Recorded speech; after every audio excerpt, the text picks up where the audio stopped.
This is a sermon from Hounslow Town Church. We meet every Sunday at 9:45 in the Arts Center, located in the Treaty Center on Hounslow High Street.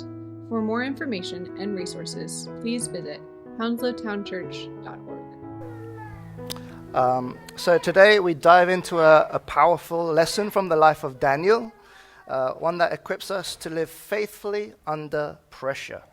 As believers, we're called to holiness, aren't we? But that high calling comes with many challenges. Our passage today helps us to recognize the pressures against this holiness that we're called to. It also helps us to renew our commitment to holiness, and as we do that, to remember God's provision for holiness. The book of Daniel is found in the Old Testament, as hopefully most of you know, and tells the story of a young Jewish man named Daniel who was taken from his homeland and forced to live in Babylon, a powerful empire that had conquered Jerusalem. Along with the other Israelites, Daniel was taken into exile and trained there to serve in the Babylonian king's palace. While reading Daniel, you'll pick up on some of the foolishness of the kings he worked for. In the course of the book's opening stories, the kings see that Daniel's God is everybody's God, the only God. But despite this, they keep acting foolishly, like building a giant golden statue or chucking people into furnaces for failing to honor that statue. But that's part of the problem posed by the book of Daniel. How do you live under a society that just doesn't understand God-fearing people while still remaining committed to the Lord, committed to holiness? It was a problem for Daniel and Israel, and we share that same problem. Like the Israelites in Babylon, Christians live as aliens and strangers in a land that is not their own, and there are times when the world's hostility towards the people of God becomes very obvious. In today's world, the pressure to conform is relentless and diverse. At school, you might be ridiculed for believing the Bible or believing in Christianity, but at the same time, you're taught to affirm all lifestyles, not to offend anyone for their choices. In the workplace, it's easy to stay silent when your conscience tells you to speak. You're told to pretend that your faith has nothing to do with how you are to do your job or how to conduct your life.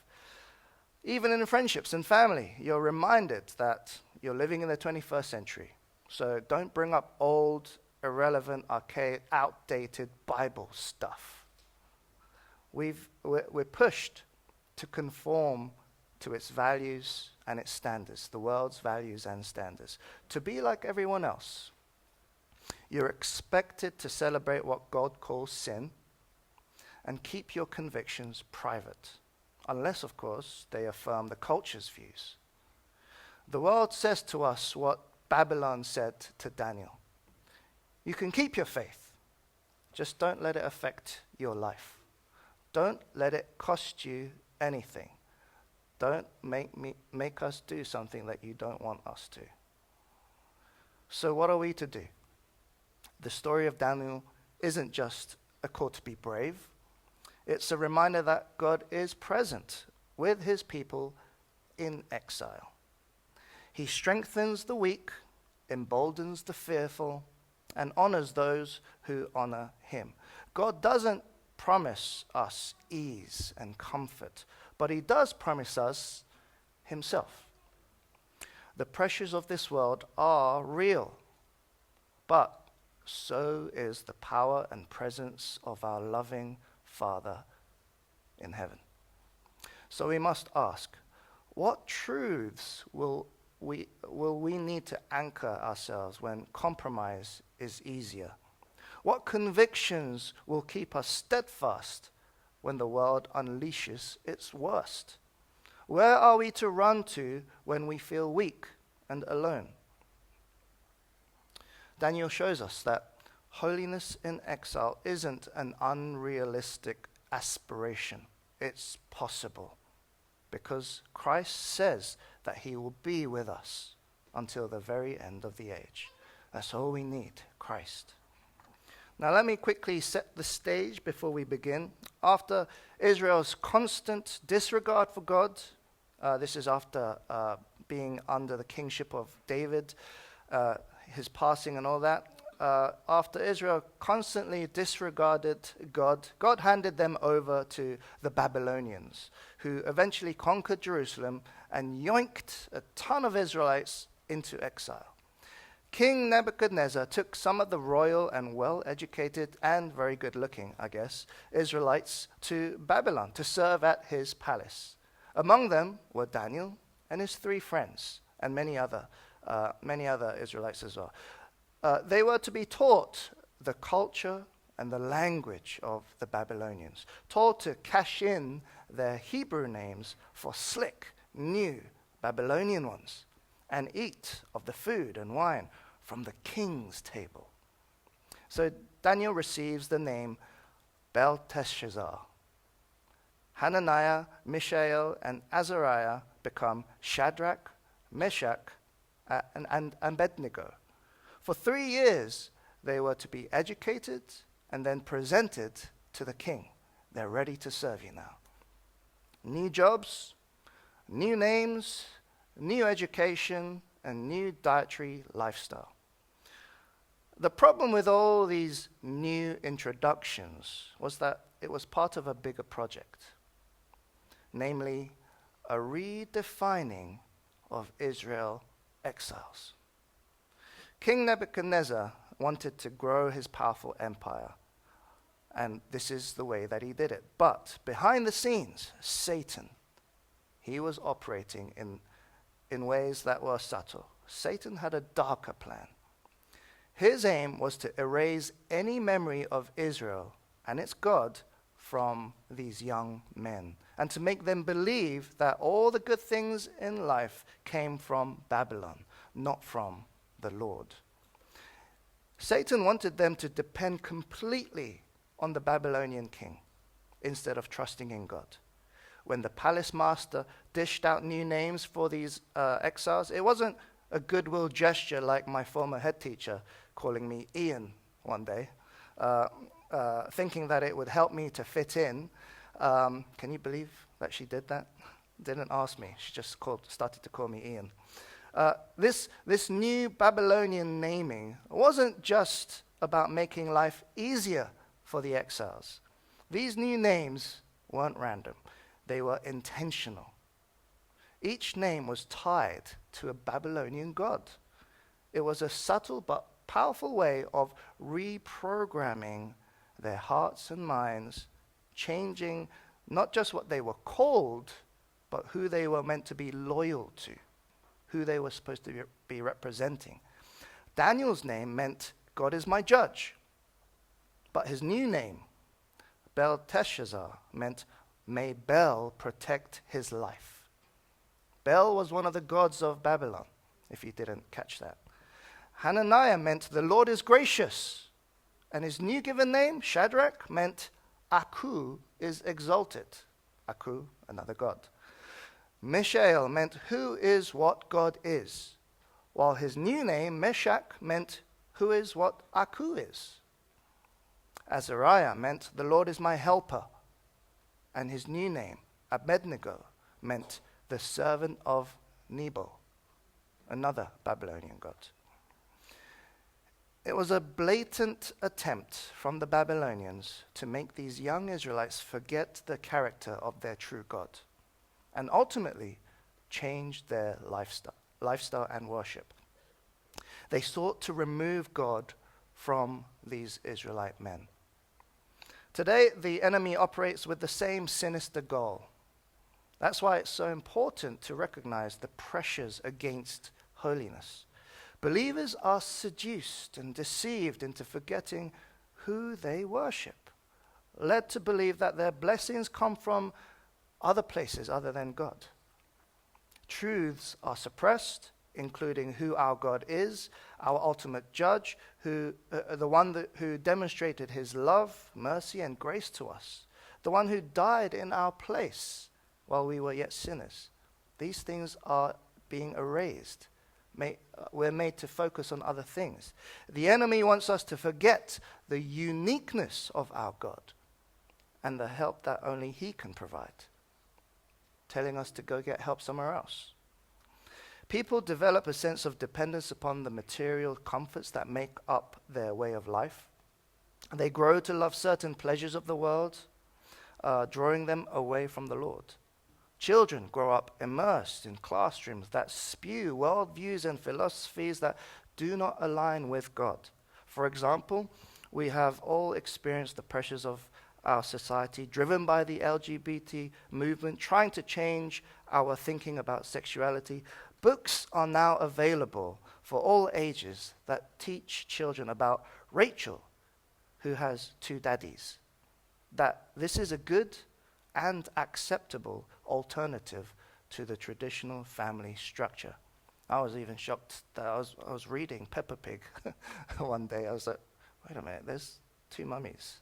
What's going on here? This is how the pressures against holiness manifest itself.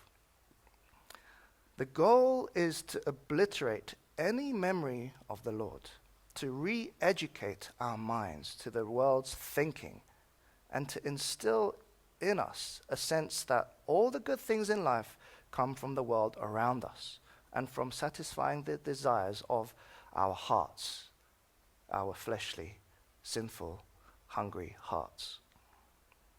How did Daniel respond to these pressures to conform and to be assimilated into this kind of surrounding, this society? How are we to prepare to withstand these pressures? We're not just facing cultural pressures here. We're facing spiritual warfare, guys. But here's the good news. Just like Daniel, we don't face spiritual warfare alone. We're not just given a Bible and say, go, do it. Jesus Christ himself entered our exile. He walked through a hostile world, not just to model faithfulness, but to rescue us, the faithless. He stood firm under the greatest of pressures, not to be admired, but to become our substitute. Every time you feel the pressure to conform, remember this. Jesus stood in your place, and now he stands with you. He stood where you stand today. He knows what those pressures feel like. He knows exactly what your prayers are coming from. Daniel and his 3 friends didn't resist their assimilation into Babylonian culture. They didn't skip their Babylonian literature classes, and they answered, actually, to their Babylonian names. But here in our passage, Daniel could not bear to defile himself with the king's food and wine. Now, why did Daniel draw the line here? Why did Daniel draw the line with the food and the wine? Not the classes, not the names, but the food and wine. Because enforcing Babylonian names didn't mean he wasn't allowed to use and preserve his true name privately amongst the Israelite community as a marker of who he really was, reminding him of the true nature of his God. Babylonian education didn't need to reshape his mind and heart. Daniel let his Babylonian education merely widen his cultural understanding and not be influenced by it. He knew what he was to believe. But eating the king's food and wine every day would have gone against God's commands, because the food wasn't kosher, meaning it was considered unclean by God's law at the time. Additionally, it was offered to Babylonian idols before being served. In that culture, in those times, sharing a meal was a sign of friendship and loyalty. So eating from the king's table would have meant joining in with the values and worship of Babylon, of those Babylonian gods. That's where he drew the line. Daniel made an incredibly brave decision. In those days, refusing the king's food wasn't a small matter. It was a direct act of defiance against the king. The king himself had carefully set the menu. So to reject it was to reject him as king. Even more striking is that Daniel and his friends chose obedience at a time when it would have been easy and understandable to feel disappointed with God. Consider how they had been torn from their home and carried off to a foreign land. Some of you understand what this looks like, what this feels like. They could have thought, why stay faithful to a God who didn't protect us? Where was he when we needed him? Now I'm supposed to express loyalty to him? They could have thought that, but they didn't. Instead, they chose to trust him, not because their circumstances were easy and it showed that God is here, no, but because they knew who he was, despite what they were experiencing. Daniel purposed in his heart to glorify God before any challenges or trials came his way, knowing that committing to holiness would cost him.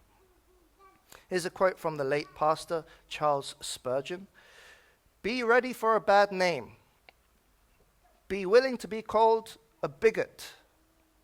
Be prepared for the loss of friendships.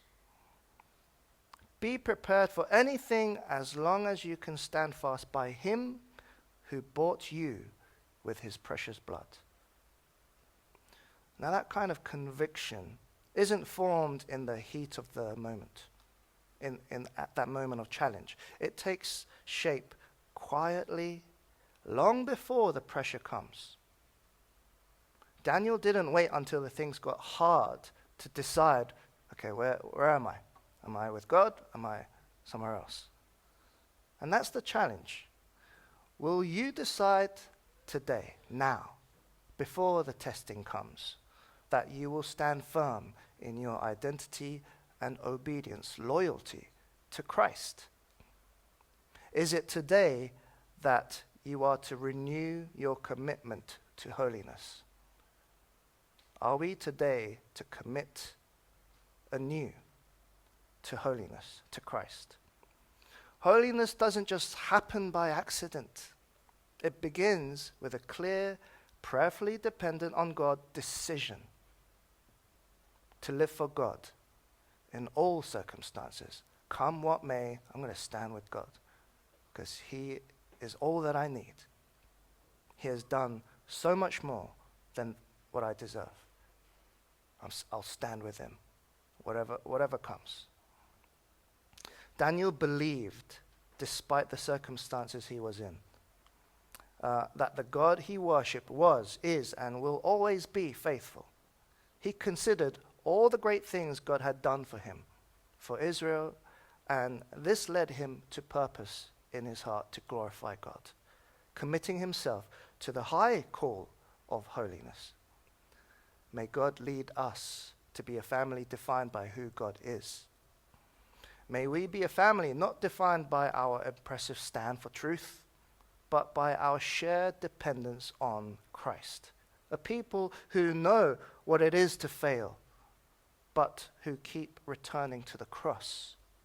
Let us not care whether our stand brings worldly loss or gain, but only that our lives point to the one who stood in our place and bore our sin and rose again to clothe us with his perfect righteousness, his holiness. Now, what else can we learn from Daniel and his young friends? We can learn to remember God's provision for holiness. You see, the focus throughout our passage is not the faithfulness of these 4 young men. It is rather God's faithfulness to these guys. In verse 12, when Daniel and his friends asked for a 10-day test with simple food, it was God who moved their captors to show them kindness. The results were surprising. Daniel looked healthier than those who ate the royal food. It didn't add up, naturally. God was faithfully at work. If you read the rest of the chapter, you'll find that God gave them sharp minds and deep understanding. Daniel was even given the ability to interpret visions and dreams. By the end of their training, they were found to be 10 times wiser than anyone else in Babylon. God's faithful hand was all over their situation. If the Lord could keep these young men faithful to him in that kind of situation, then he is surely able to keep us faithful to him in our much lesser trials and difficulties. No matter how overwhelming our situation may be, God can keep us through it. It is his work from the beginning to the end, and he will do it. He's not relying on you. And you don't need to rely on yourself. He will do it. We must keep this in mind, because not everything will work out perfectly when we practice holiness like Daniel and his young friends. The world did not, could not, and would not understand Jesus, who actually defines holiness. The Holy One suffered at the hands of sinful men and was crucified by them. Why then should we expect to be treated any differently when we stand faithful to him and his word? Let's be honest. None of us are like Daniel and his young friends. None of us. We are far more like the nameless multitude who were deported along with Daniel, who adopted foreign names, ate the king's food, and altogether became more like the Babylonians. The message today is not, be like Daniel and all will be well. The good news of the gospel is not that God is faithful to those who are faithful to him. It is that a Savior has come to deliver faithless and compromised saints like all of us. Those that have come to realize that they are not like Daniel and his friends. Many of us haven't resisted the world's redefining of us. We've gone along with it. We've laughed at jokes we shouldn't have, kept silent when truth was supposed to be spoken out, looked the other way when we should have acted. But Jesus came not for the faithful Daniels, but for those who failed. He came for those who caved under the worldly pressures against holiness, compromised in secret and in public, and then sat with shame. Hounslow Town Church. If that's you, if that's something that you can relate to, if that's your story, you're exactly who he came for. So don't hide. You don't need to hide. Don't waste time cleaning yourself up to present yourself to him. Come to him as you are. Ask him for help. Because that's why he came. Our salvation rests not on our ability to remain undefiled by the world, but rather on the perfect and holy offering that Jesus has provided in our place. Jesus Christ entered exile, came voluntarily into the world, enduring far greater temptations and sufferings than Daniel or any of us ever will, and ultimately died for all the times you and I have compromised. Through it all, he remained faithful and holy up to the end, up to his death, and gives the perfection of his obedience to all who trust in him by faith. What is more, Jesus has already returned from his time of exile and now sits on the Father's right-hand side in heaven. He has prepared our places there, guaranteeing that one day we, exiles, will finally be brought home alongside him. So if you're tired of pretending to be a perfect Daniel, or try to, stop striving. If you're convicted of compromise, repent, turn away from that. Ask for help to return to him. If you feel weak, look to Jesus. Jesus does not demand strength from you. He gives it. He does not require you to stand alone. He sends his Spirit to keep you standing. So fix your eyes on Jesus, crucified, risen, and seated in glory right now as we speak. He hasn't just given us an example to follow. He's given us himself.